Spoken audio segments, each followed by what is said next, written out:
उत्तम से उत्तम संधि के द्वारा भी शत्रु से कभी संधि अर्थात मेल नहीं करना चाहिए, क्योंकि यदि पानी गर्म होगा तो भी वो अग्नि को तो बुझा ही देता है। 88।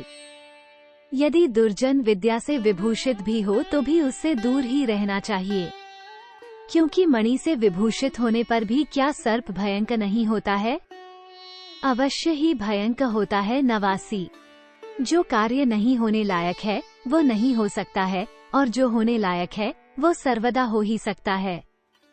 जैसे गाड़ी जल में नहीं चल सकती है और भूमि पर नाव नहीं चल सकती है, अर्थात जो कार्य होने लायक हो वही करना चाहिए। असंभव कार्य के लिए प्रयत्न करना मूर्खता है। 90। और भी जो पुरुष विशेष लाभवश भी शत्रुओं का या व्याभिचारिणी स्त्री अर्थात पर पुरुषानुरागक्ति का विश्वास करता है, उस पुरुष के जीवन का अंत ही समझना चाहिए। 91। तब वो लघुपतनक कौवा बोला, मैंने सब सुन लिया, परंतु मेरा तो यही संकल्प है कि या तो आपके साथ मित्रता करूंगा, नहीं तो आपके द्वार पर ही बिना भोजन के अर्थात अनशन द्वारा अपना शरीर त्याग दूंगा। जैसे दुर्जन प्राणी मट्टी के घड़े की तरह अनायास ही विकृत हो अर्थात टूट फूट जाते हैं और उनका पुनः मेल अर्थात जुड़ना कठिनता से होता है, परंतु सज्जन लोग सुवर्ण के घट की तरह जल्दी बिकते अर्थात टूटते नहीं हैं, और यदि बिकते भी हैं तो शीघ्र ही पुनः ठीक किए अर्थात जोड़े जा सकते हैं। 92। और भी सब धातुओं का परस्पर मेल गलाने से ही होता है। पशु पक्षियों का मेल किसी निमित्त अर्थात कारण से ही होता है। मूर्खों का मेल भय और लोभ से ही होता है, परंतु सज्जनों का मेल अर्थात मैत्री तो केवल दर्शन मात्र से ही हो जाता है। 93। और भी सज्जन लोग नारियल के फल के समान ऊपर से ही रूखे व कड़े दिख पड़ते हैं, परंतु भीतर उनके मधुरता ही होती है, अर्थात बाहर से तो वे कठोर मालूम पड़ते हैं, परंतु भीतर से बड़े ही दयालु होते हैं। पर दूसरे लोग अर्थात दुर्जन लोग बैर के फल की तरह बाहर से ही सुंदर देख पाते हैं, परंतु भीतर उनके कठोरता अर्थात कड़ी गुठली ही रहती है। 94। और सज्जनों के साथ प्रीति टूट जाने पर भी उनका चित्त विकृत नहीं होता है, किंतु उनका साधारण संबंध बना ही रहता है। जैसे मृणालों अर्थात कमल की अड़ंडी का बीच में टूट जाने पर भी उनके तंतु परस्पर में जुड़े ही रहते हैं। 95। और भी दृष्टांत कलिका शतकम 29 में कहा है, विधिवश संत असज्जनों का संसर्ग हो जाने पर भी अपने निसर्ग सिद्ध सत्स्वभाव का परित्याग नहीं करते, जैसे कि कोयल कौवनों के संसर्ग में आ जाने पर भी श्रवण सुखद सुकोमल स्वर का परित्याग नहीं करते। और भी चित्त शुद्धि, त्याग, वीरता, सुख और दुख में एक सा भाव, उदारता, प्रेम, सत्य, ये सब मित्र के गुण हैं। 96। और इन सब गुणों से युक्त आपके अर्थात चूहे के सिवाय मुझको अर्थात कौवे को दूसरा मित्र कौन मिलेगा? इस प्रकार उस कौवे के वचन सुनकर हिरण्यक चूहा अपने बिल से बाहर आकर बोला, मैं आपके इन वचनामृत से तृप्त हो गया। कहा भी है, आकर्षण मंत्र की तरह मन को खींचने वाली अच्छी अच्छी युक्तियों से युक्त सज्जनों की वाणी चित्त को जितना आनंद देती है, उतना सुख घाम अर्थात पसीने से संतप्त मनुष्यों को शीतल जल का स्नान, मोती की माला और शरीर में लगा हुआ चंदन भी नहीं देता है। 97।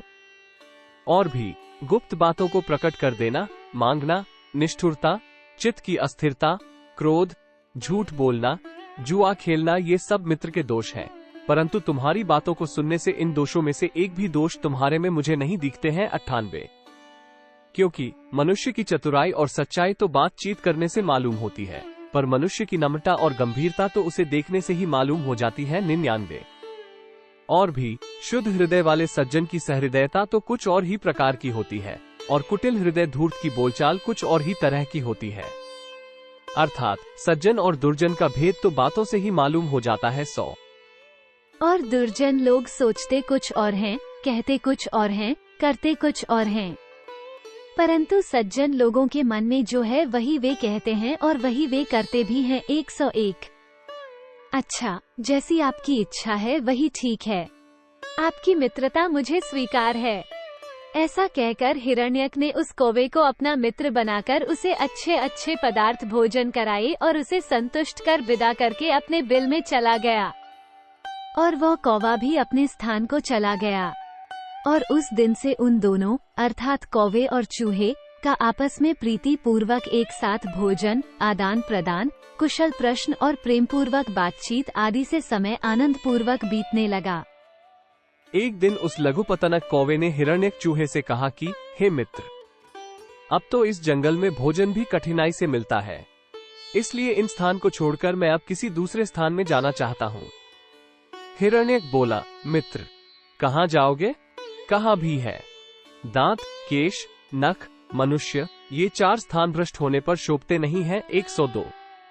कौवा बोला, मित्र, ये तो काय मनुष्यों का वाक्य है, क्योंकि सिंह, सतपुरुष और हाथी ये तीनों तो अपना अपना स्थान छोड़कर जाना चाहते हैं, वहाँ अर्थात अच्छे स्थान में चले जाते हैं, परंतु कौवा, काय मनुष्य और मृग ये तीनों तो अपने स्थान पर ही पड़े पड़े मर जाते हैं। 103। और भी वीर एवं मनस्वी पुरुष के लिए कौन अपना देश और कौन विदेश है? वो तो जिस देश में जाता है उसी को अपने बाहुबल से अपना कर लेता है। जैसे अर्थात दांत, नख और पूंछ ही आयुध जिसके हैं, ऐसा वीर सिंह जिस वन में जाता है उसी वन में हाथियों को मारकर उनके रुधिर से ही अपनी प्यास बुझाता है। 108। तब वो चूहा बोला, अच्छा तो मित्र, कहो तुम कहाँ जाना चाहते हो? जहाँ जाना हो उस स्थान के दुर्दोषों को पहले ही विचार लो, क्योंकि किसी ने कहा भी है कि बुद्धिमान मनुष्य वही है जो एक पैर से चलता है, अर्थात एक पैर वह आगे रखता है और एक पैर पूर्व स्थान पर ही रखे अर्थात जमाए रहता है। इसलिए दूसरे स्थान को पहले से निर्धारित किए बिना ही पहले स्थान को नहीं छोड़ना चाहिए। ऐसा विचार कर बुद्धिमान मनुष्य को दूसरा स्थान तय किए बिना अपना पहला स्थान नहीं छोड़ना चाहिए। इसे त्रिंजलु का न्याय भी कहते हैं। जैसे बुद्धिमान मनुष्य एक पैर से चलता है और दूसरे पैर से ठहरता है, उसी प्रकार जैसे एक जोंक अपना एक छोर टिकाए बिना दूसरा छोर नहीं छोड़ता। 109। कौवे ने कहा, एक स्थान मेरा पहले से ही देखा हुआ है जो बहुत ही रमणीय है। हिरण्यक बोला, वो कौन स्थान है? कौवा बोला, दंडकारण्य में कर्पूर गौर नाम का एक तालाब अर्थात पोखर है। वहाँ मेरा पुराना मित्र स्वभाव से ही धार्मिक मंथ नाम का कछुआ रहता है। क्योंकि धर्म के विषय में दूसरे को उपदेश देने के लिए पंडिताई दिखलाना तो सभी के लिए सहज है, परंतु धर्म का स्वयं आचरण तो विरले ही महात्मा लोग किया करते हैं। 110।